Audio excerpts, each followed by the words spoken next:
ప్రపంచాన్ని బహుగా నేను దీవించబోతున్నా. నీ పేరున ఒక దేశాన్ని నేను స్థాపించబోతున్నా. ఎంత గొప్ప దేవుడు అండి!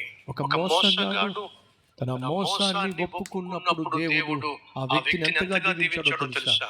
ఒక వ్యక్తి పేరున ఒక దేశాన్ని ఆయన స్థాపించాడు. ఎంత అద్భుతమైన దేవుడు అండి!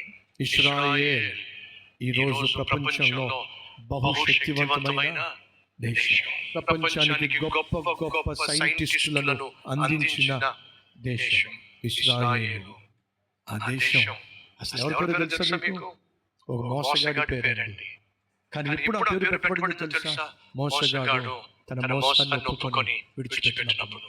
ఈరోజు నీ మోసాన్ని, నీ మాయా జీవితాన్ని విడిచిపెట్టేస్తే దేవుడు నిన్ను అద్భుతంగా దీవిస్తాడు.